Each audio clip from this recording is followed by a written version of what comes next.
이 시간 우리 하나님께서 우리에게 주시는 말씀은 구약 성경 시편 말씀입니다. 시편 127편 말씀을 저희가 드라마 바이블로 경청할 건데요. 우리 성전에 올라가는 노래이니까 우리 다 같이 한번 자리에서 일어나서 하나님 말씀 받으면 좋겠습니다. 우리 시편 127편 말씀 우리 다 같이 일어서서 주님의 말씀 경청하도록 하겠습니다. 제 127편 솔로몬의 시 곧 성전에 올라가는 노래. 여호와께서 집을 세우지 아니하시면 세우는 자의 수고가 헛되며 여호와께서 성을 지키지 아니하시면 파수꾼의 깨어있음이 헛되도다. 너희가 일찍이 일어나고 늦게 누우며 수고의 떡을 먹음이 헛되도다. 그러므로 여호와께서 그의 사랑하시는 자에게는 잠을 주시는도다. 보라, 자식들은 여호와의 기업이요 태의 열매는 그의 상급이로다. 젊은 자의 자식은 장사의 수중의 화살 같으니 이것이 그의 화살통에 가득한 자는 복되도다. 그들이 성문에서 그들의 원수와 담판할 때에 수치를 당하지 아니하리로다. 아멘. 자리에 앉도록 하겠습니다. 이 시간이 졸린 시간이다 보니까요, 잠깐 일어서 봤습니다.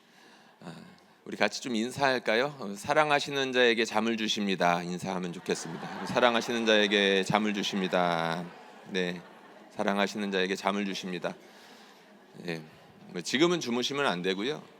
사실 농담 반 진담 반으로 한 이야기지만 우리 중에 불면증으로 고생하시는 분들이 여럿이 계십니다. 잠을 못 자는 게 참 고통스러운 일이죠. 하나님께서 그런 분들에게 잠 주시기를 주님의 이름으로 축복합니다. 기독교의 핵심은 누가 뭐래도 하나님의 은혜입니다. 이 세상을 지으시고 다스리는 분께서 사람들을 불쌍히 여기셔가지고 이것저것들을 주셨습니다. 근데 사실 아들을 주셨으니까 모든 것을 주셨다라고 해도 틀리지 않죠. 우리 하나님께서는 은혜로 우리에게 모든 것들을 주셨습니다. 안타깝게도 우리 하나님께서 이렇게 은혜로 많은 것들을 주시고 정말 모든 것을 주신다라고 하는데 그 은혜에 잘못 반응하는 일들이 꽤나 많이 있었습니다. 이건 처음부터 그래 왔습니다. 하나님께서 정말 다 주신다라고 하는데 그 주시는 것에 따라서 합당하게 반응하면 좋은데 좀 다른 모습으로 하나님의 기대와는 조금 어긋난 모습으로 반응이 나타나는 경우들이 많이 있었다는 거죠. 대표적으로 게으른 모습이 그렇습니다. 데살로니가 성도들이 그랬습니다.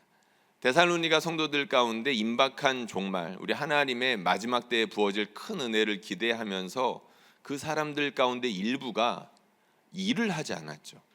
그래서 사도 바울이 그 사람들에게 편지를 써가지고 뭐라고 하냐면 일하지 않는 사람들 먹지도 못하게 하라 라고 아주 강하게 이야기한 적이 있었습니다.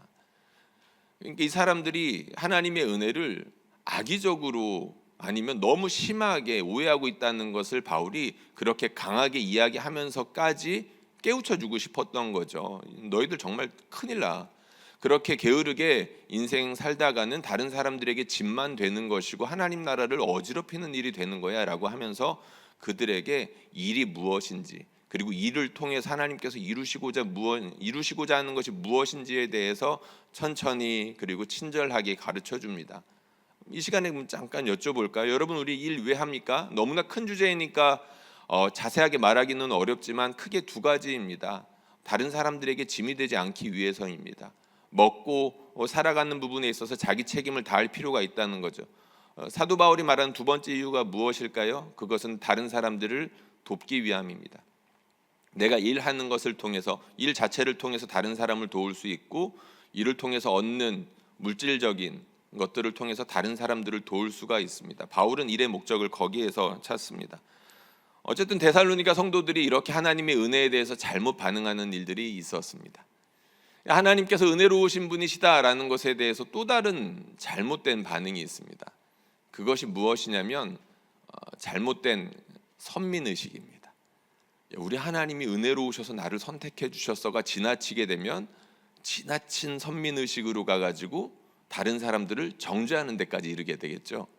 근데 이 선민의식을 가지고 있는 사람들이 꽤나 열심히 삽니다. 왜냐하면 내가 너희들과 달라라는 것들을 어떻게든 돋보이기 위해서이죠. 이것을 잘했던 사람들이 성경에 나옵니다. 누구인가요? 분리주의자들, 바리새인들입니다. 그들은 사실 처음에는 굉장히 개혁적인 사람들이었고 신선한 사람들이었습니다. 사람들에게 존경받았고 존중받는 사람들이었죠. 사두개인들이나 제사장들 같은 경우에는 이미 많이 부패해 있었기 때문에 사람들이 손가락질하는 경우가 많았다고 합니다. 그런데 바리새인들은 달랐습니다. 그들은 하나님의 말씀을 경외할 줄 알았고 사람들에게 가르치면서 저런 사람들처럼 살면 안 돼. 우리는 하나님의 말씀을 맡은 자로서 하나님 앞에 성결하게 살아야 돼. 구분돼서 살아야 돼라는 것들을 잘 가르쳤죠. 그런데 점점 그것이 심해지더니 점점 다른 사람들과 자신들을 분리시키는 것에서 기쁨을 찾았습니다. 하나님의 말씀의 요체는 다른 사람들을 사랑하는 것에 있지 않겠습니까? 근데 바리새인들은 다른 사람들을 해하는 데까지 분리하려고 했습니다. 대표적인 사람이 있죠. 사도 바울. 바울은 정말로 열심히 살았던 사람입니다. 어느 정도로 열심히 살았습니까? 저기 다메섹까지 걸어가가지고 예수 믿는 사람들 내 눈에 보이면 다 잡아넣겠다라고 했던 사람입니다.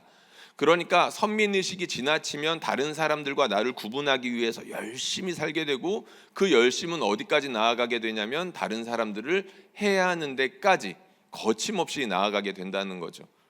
사실 바리새인들이 예수님을 죽는데 큰 역할을 했었죠.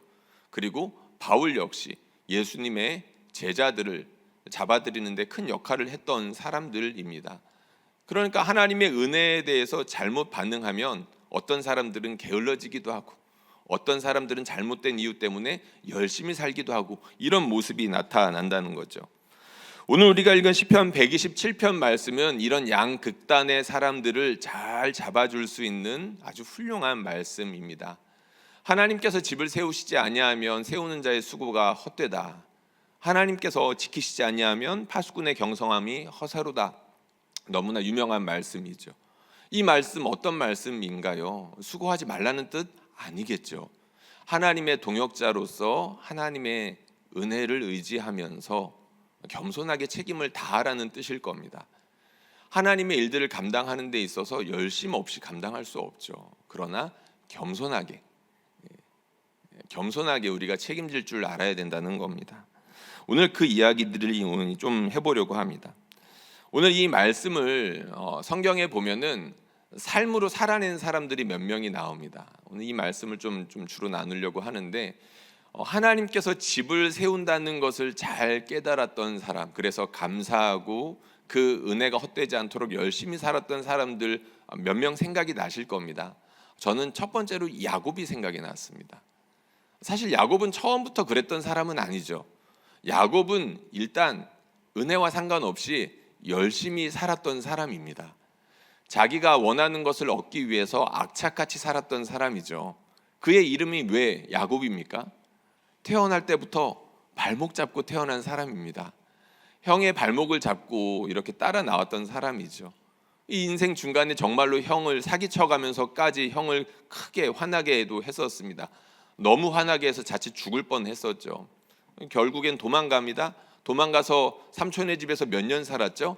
20년 삽니다. 20년 넘게 이렇게 사는데 7년 그 총 14년은 자기가 사랑하는 아내를 얻기 위해서 열심히 살았고 나머지 7년은 자신의 품삯을 얻기 위해서 열심히 살았습니다.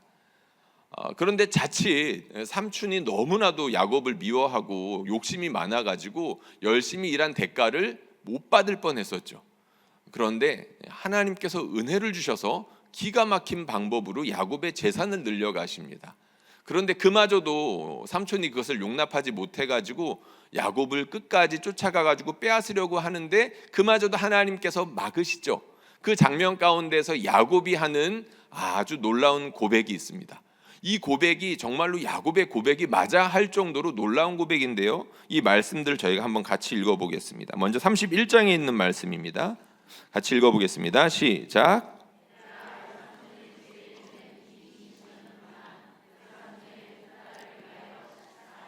외삼촌의 양떼를 위하여 6년을 외삼촌에게 봉사하였거니와 외삼촌께서 내 품삯을 10번이나 바꾸셨으며 우리 아버지의 하나님 아브라함의 하나님 곧 이삭이 경외하는 이가 나와 함께 계시지 아니하셨더라면 삼촌께서 이제 나를 빈손으로 돌려 보내셨으리다마는 하나님이 내 고난과 내 손의 수고를 보시고 어젯밤에 외삼촌을 책망하셨나이다. 아멘. 말씀 하나만 더 보겠습니다. 33장에 있는 말씀인데요. 같이 읽겠습니다. 시작. 에서가 눈을 들어 여인들과 너와 함께한 이들은 누구냐? 야곱이 이르되 하나님이 주의 종에게 은혜로 주신 자식들이니이다. 아멘. 먼저 31장 말씀을 좀 띄워주시면 좋겠습니다. 이 야곱의 고백이 저와 여러분들의 고백이 되기를 축복합니다. 지금 야곱이 뭐라고 했습니까? 하나님께서, 내 조상의 하나님께서 나를 빈손으로 돌려보내지 아니하셨다. 내 손의 수고를 다 봐주셨다라고 이야기를 하고 있습니다.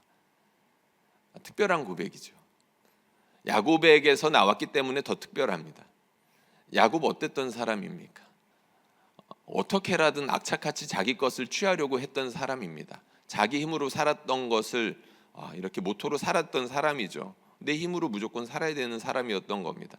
그런데 하나님께서 야곱에게 은혜를 주셨습니다. 깨닫게 하신 것이죠.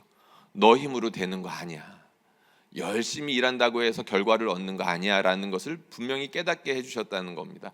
20년 동안 그 삼촌의 집에서 고생하는 가운데 자신의 아버지의 하나님 그리고 할아버지의 하나님을 자신의 하나님으로 받아들이는 그런 과정이 있었고, 내가 열심히 일한 것들에 대해서 하나님께서 다 지켜보고 계셨구나라고 믿음의 고백을 너무나도 자연스럽게 하고 있다는 것입니다.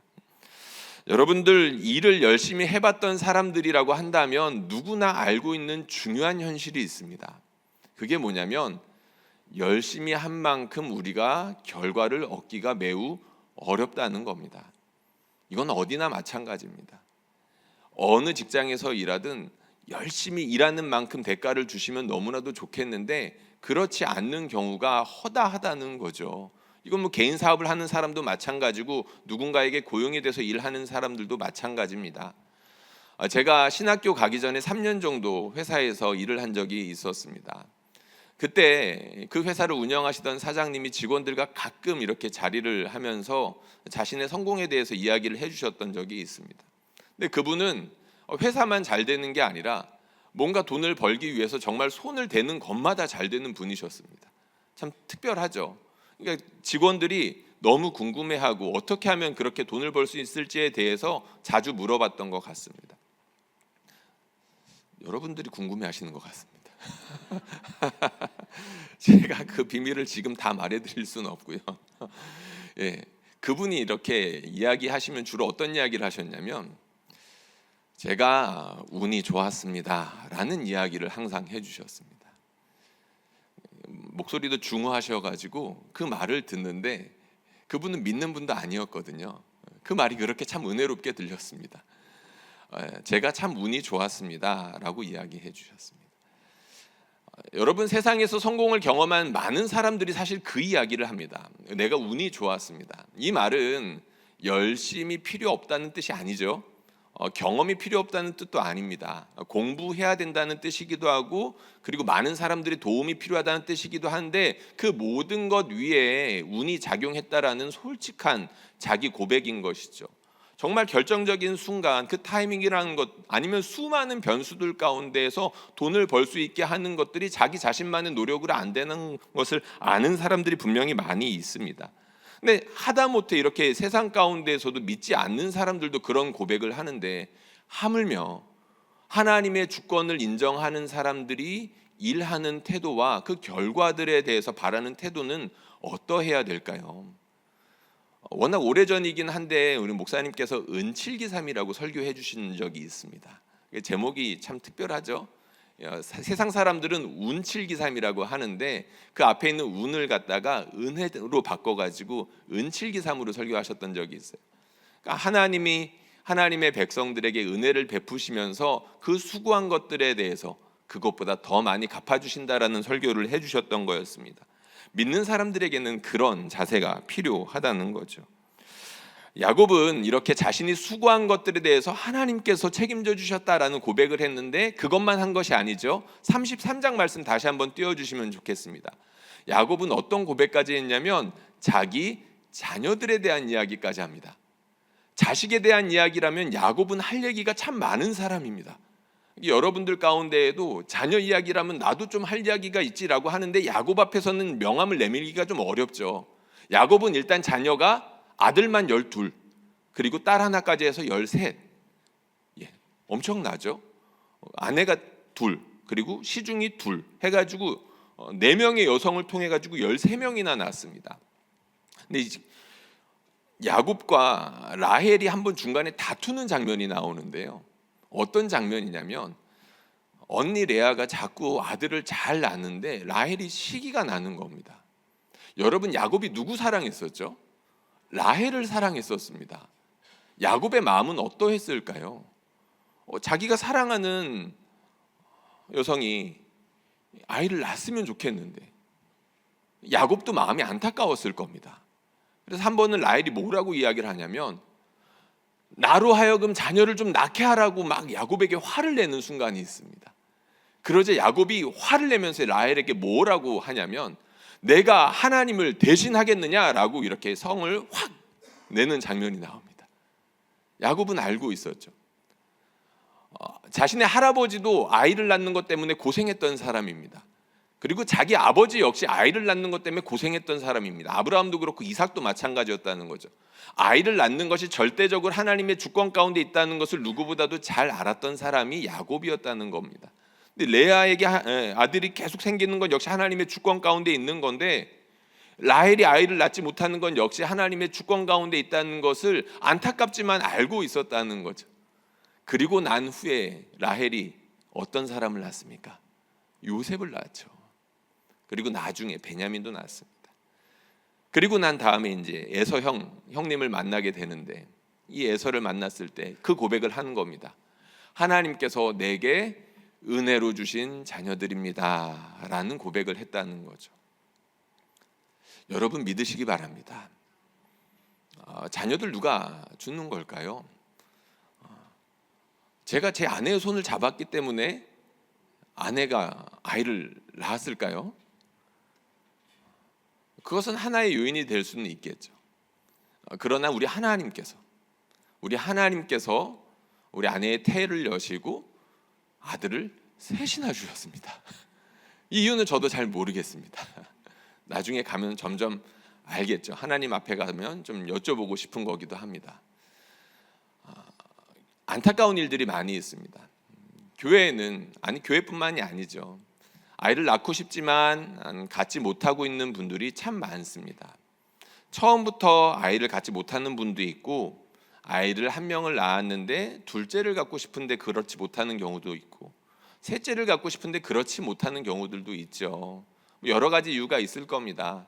나이를 너무 많이 먹어서 결혼을 해서일 수도 있고 아니면 너무 공기가 좋지 않고 환경이 좋지 않고 스트레스가 많다 보니까 아이를 갖는 것이 어려울 수도 있겠죠.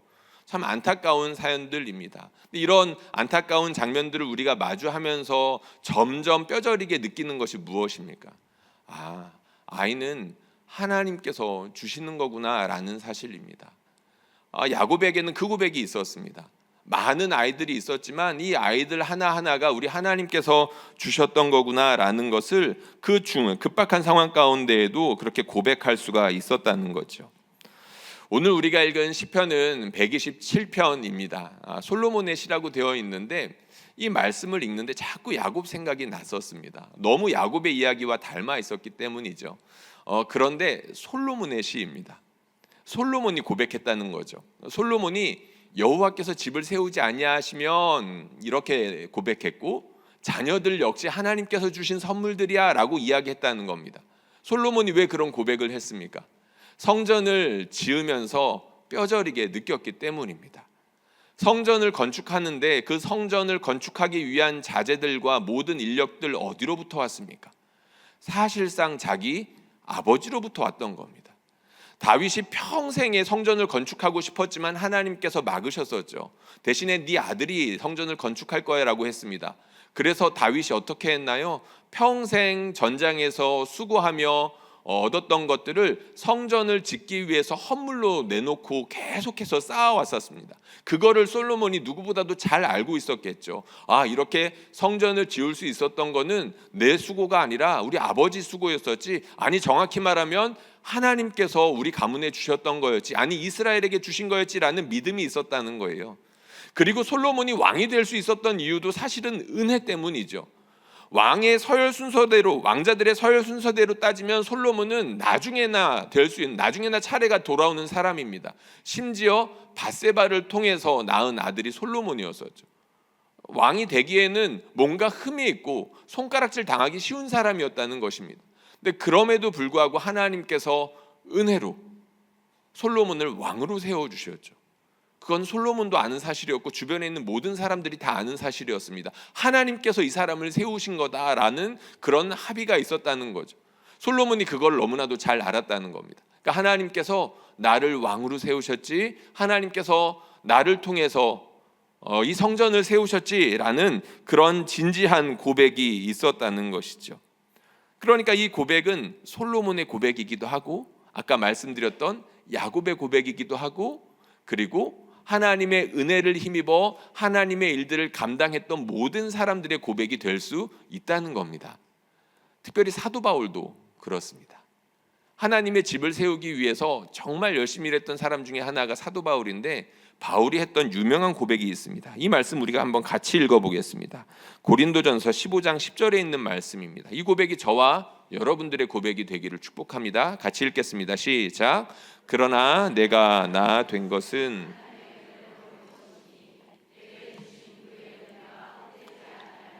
내가 모든 사도보다 더 많이 수고하였으나 내가 한 것이 아니요 오직 나와 함께 하신 하나님의 은혜로라.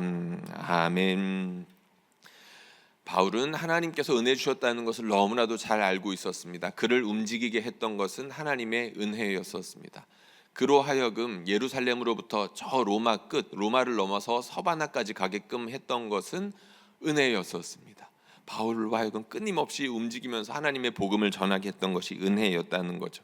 그러니까 솔로몬도 야곱도 바울도 열심이라면 누구에게도 뒤처지지 않을 그런 사람들이었는데, 이 사람들, 이 세 명에게 공통점이 있다는 게 무엇입니까? 하나님의 은혜를 잘 알았다는 겁니다. 하나님께서 나를 선택해 주셨어. 하나님께서 나를 통해서 이 자녀들을 주셨어. 하나님께서 나를 통해서 이 성전을 세우시는 거야. 하나님께서 나를 통해서 복음을 전하게 하시는 거야 라는 그런 확실한 믿음의 고백이 있었다는 것이죠. 이는 우리도 마찬가지여야 합니다. 마찬가지여야 한다는 거죠. 우리가 무엇인가를 하려고 할 때에 너무 게을러도 안 되고 겸손하게 책임 있게 하나님의 일들을 감당해야 되는데, 하나님의 은혜로 우리가 이것들을 할 수 있다라는 그런 겸손한 마음이 있어야 된다는 것입니다. 우리가 불과 3, 4년 전에 경험했던 큰 사고가 있었죠. 바로 팬데믹이라는 사태입니다. 2년, 3년이 지나는 동안 인류가 쌓아왔던 아주 위대한 문명들이 어떻게 되었습니까? 눈에 보이지도 않는 바이러스 때문에 모든 것이 스톱이 되었던 때가 있었었죠. 그걸 우리는 지금도 생생하게 기억하고 있습니다. 그러니까 사람들이 제 아무리 열심히 일한다라고 해가지고 모든 변수들을 통제할 수도 없고, 그리고 사람들이 아무리 열심히 쌓아올린 성이라고 하더라도 하나님께서 이 일들에 대해서 바람 한번 훅 부시면 금방 꺼져버릴 수 있는 거구나라는 것들을 모든 사람들, 특별히 믿는 사람들이 뼈저리게 경험했던 순간이 있었다라는 것이죠. 그러니까 우리가 하나님 없이 쌓아올리는 일들이 순식간에 바람처럼 사라질 수 있다는 것에 대해서 우리가 경계하고 있어야 되고, 그런 자세를 견지하면서 하나님의 은혜를 따라 책임 있게 일하는 것이 필요하다는 것입니다. 오늘 말씀에는 집에 관한 이미지가 사실 이 시 전체를 관통하고 있습니다. 집에 대한 이미지. 1절에서는 집에 대한 이미지가 나오고 마지막 3, 4, 5절에서는 자녀들에 대한 이야기가 나오죠. 그래서 많은 주석가들은 이 이 127편을 해설하기를 성전 건축에 제한하거나 아니면은 가정을 세우는 것에 대해서 적용을 하는 것을 좋아합니다. 저희도 그렇게 해설할 수가 있겠죠. 우리 하나님께서 저와 여러분들이 가정을 잘 세우기를 바라는데 그 가정을 세우시는 것이 하나님이시구나라는 그 고백이 필요하다는 겁니다. 너무나도 당연한 이야기이지만 우리가 10번, 100번, 1000번이고 기억하고 붙잡아야 되는 사실이죠. 교회도 마찬가지입니다. 교회는 우리 주님의 몸 아니겠습니까? 우리 주님께서 피값 주고 사신 우리 하나님의 전 아니겠습니까? 이 교회를 세우는 것도 결국에는 하나님의 은혜가 되어야 되겠죠. 하나님의 은혜 없이 사람의 열심만 쌓아 올려지면 어떻게 되겠습니까? 베드로가 예수님 멱살 잡은 것과 다르지 않는 모습들이 나타날 수밖에 없는 겁니다. 하나님께서 우리의 마음을 잘 아시죠. 우리가 가정 잘 세우기를 원하는 것들을 누구보다도 잘 알고 계십니다. 여러분들 집을 잘 세우기 위해서 어떤 노력들 하고 계십니까? 많은 노력들 하십시오. 하지 말라는 거 아닙니다.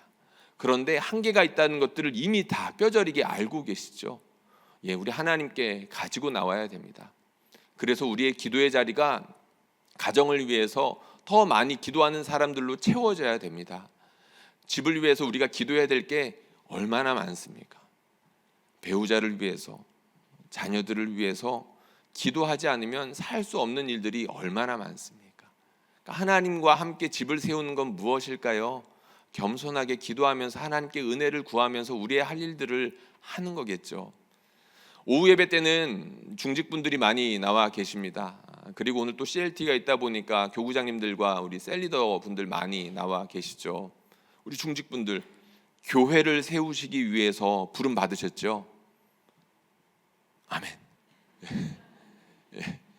질문하는 겁니다. 우리 중직분들, 여러분들 하나님께 교회를 세우라고 부름 받으신 거 맞으시죠? 맞아요. 저도 그렇습니다. 하나님께서 교회를 세우라고 부르셨습니다. 그래서 부교육자로 열심히 일하고 있고 우리 장로님들, 권사님들, 안수집사님들 교회를 다른 사람들보다 더 특별히 열심을 가지고 책임감 있게 그리고 겸손하게 교회를 섬기고 세우라고 부름을 받은 사람들입니다. 우리에게는 꿈이 있죠. 집을 잘 세우는 것도 가정을 잘 세우는 것도 좋지만 우리가 섬기는 교회가 우리 하나님의 인재로 가득했으면 하는 그런 꿈이 있습니다. 그럼 모든 중직분들에게 이런 꿈이 다 있다라고 저는 믿습니다. 우리 교회가 하나님의 인재로 하나님의 사랑으로 충만해서 생명들이 끊임없이 우리 교회 가운데에서 탄생하고 예수를 몰랐던 사람들이 예수를 알게 되고 그로 인하여서 성장하는 사람들이 더 많아지고 이런 일들이 우리 교회 가운데서 많아지기를 여러분들도 간절히 바라시죠. 우리가 이 일들을 위해서 하나님의 은혜를 간절히 구해야 마땅하지 않겠습니까? 특별히 우리 셀리더님들, 우리 자기 집처럼 사랑하시는 분들이 꽤나 많이 계십니다. 우리 셀이 하나님의 집처럼 풍성하게 그리고 아름답게 교제가 이루어지고 하나님의 은사로 충만해지고 사랑을 교제하는 일들이 정말로 풍성했으면 하는 그런 바람이 왜 없으시겠습니까? 셀원들 때문에 지난주 혹시 화나셨던 분 손 한번 들어볼까요? 셀리더 분들이랑 이야기하다 보면 참 속상한 이야기들을 많이 듣습니다. 셀원 분들이 이제 특별히 이제 안 나오시는 분들, 이분들 상대하는 게 너무 어렵죠. 전화조차도 받지 않으니까 얼마나 속상하시겠습니까? 그리고 때로는 우리 셀원 분들의 분위기에 따라서 모임에는 왔는데 괜히 틱틱대고 리더한테 괜히 시비 걸고 그러는 일들이 왜 없겠습니까? 여러분, 그런데 우리가 하나님의 집을 세우는데 참여하고 있다는 사실을 잊어서는 안 되겠습니다.